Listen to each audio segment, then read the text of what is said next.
Daisy? Coco? Buttercup? That's great! No, it's not that great. Why? I shrunk the kids. Hello everybody, hope you're having a good day. It's been a while since I gave you an update on the goats. Maybe we should do that. Daisy? Coco? Buttercup? Wait a minute. That's great! No, it's not that great. Why? I shrunk the kids. There's something a little different about our goats. They're a little smaller. So the truth is, we sold our 3 Kiko goats on Saturday, and on Sunday we bought 3 more. So as you know, we've not had a buck or a billy, a male goat, for about 6 months. And we've been looking for a buck to breed with the 3 Kiko goats that we had. We were looking for a boar goat, but I don't know if you've priced boar goats recently, but they're quite expensive, a little more than we wanted to spend. And so that really made us think about what we want to do with goats. We want to keep goats. We want to have goats on our property because they do such a good job of keeping the pasture clean, keeping the fence lines clean. And so we definitely want to continue to raise goats. We decided to get away from Kiko goats and just change gears totally. So we went from Kikos to Nigerian dwarves. Now, there's a few reasons why we switched over to Nigerian dwarves. Number one, they're a little smaller, and we could have a few more on our little half-acre pasture. Another benefit about them being smaller is they're less stress on our fencing. Our fencing is older.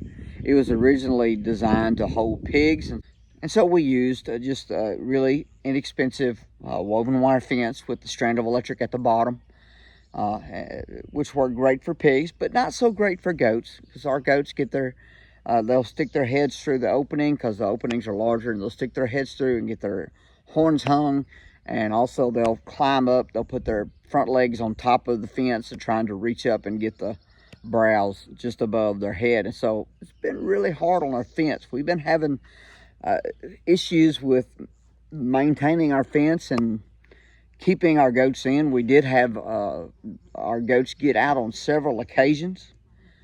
Each time we would fix the breach, but it just seemed like that as the fence got older, they got a little more wiser about how to get out.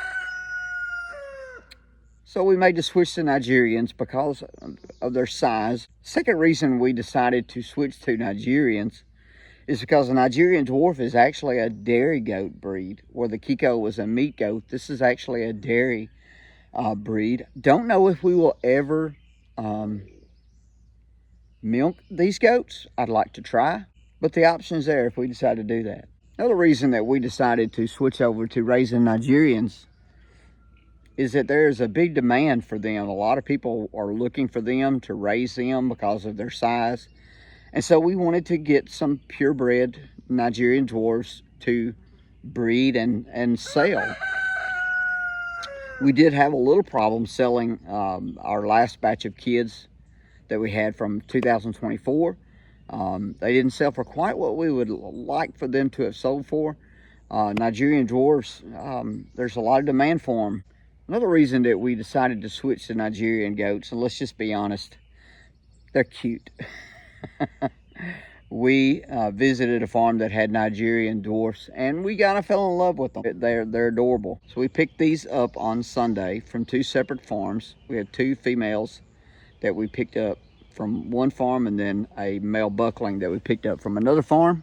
And so because they come from 2 separate gene pools, we can breed them together with no issues. And they've been on the farm for about 3 days. And so every day we spend time out here in the field. As you see, I'm sitting in a chair in the middle of the pasture and just trying to get these goats used to us.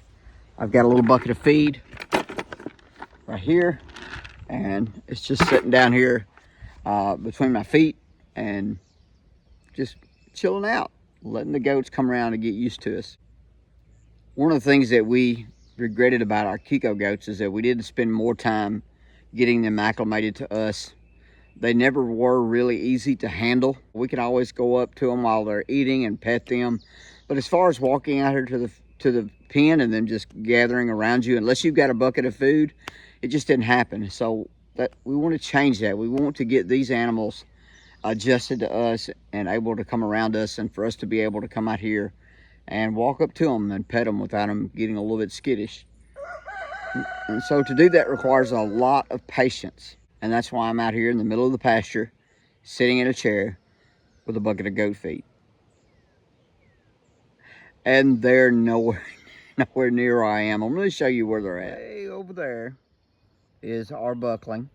His name is Max. My wife has named all of them, but that is Max, short for Maximilian.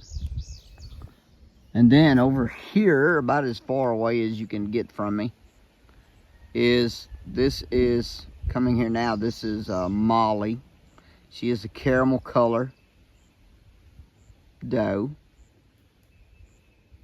She is polled. Max does have horns, but she is polled. Means that she doesn't have any horns. And then over there, just barely, you can see there, that is Mindy. She is a tricolor. She is somewhat the boss of the group. She's also polled. This one is probably the most, I'll say, friendly of the group. She'll actually come up and eat out of my hand. I can get Molly. Molly will come around me, but she's still just a little bit too skittish to eat out of my hand. I mean, isn't that just cute? That's just cute. Look at that.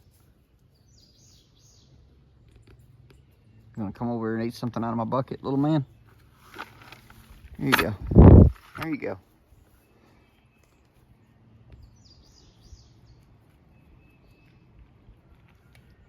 He is a no touchy.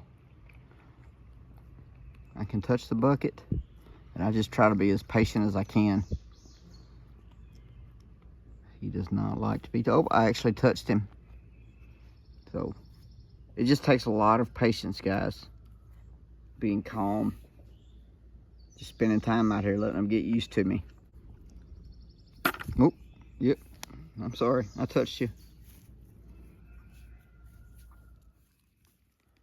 All right, this is Mindy. She's coming around to get a little bite to eat. She is a little roguish. She wants it all. Where's Molly? Huh? Here's Molly. Molly's gonna eat out of the bucket. You want a little Molly? Wow, look at the Molly's eating out of my hand. That's first. That is a first. I can touch Mindy a little bit. She's kind of okay with it, but not a whole lot. I'm not going to bore you with any more of this pasture sitting. I just wanted to show you the new goats. I hope something has inspired you to get out and raise your own food, grow your own food, get a little more connected with your food. Have a great day. I'll see you on the next one, Lord willing, and the creek don't rise.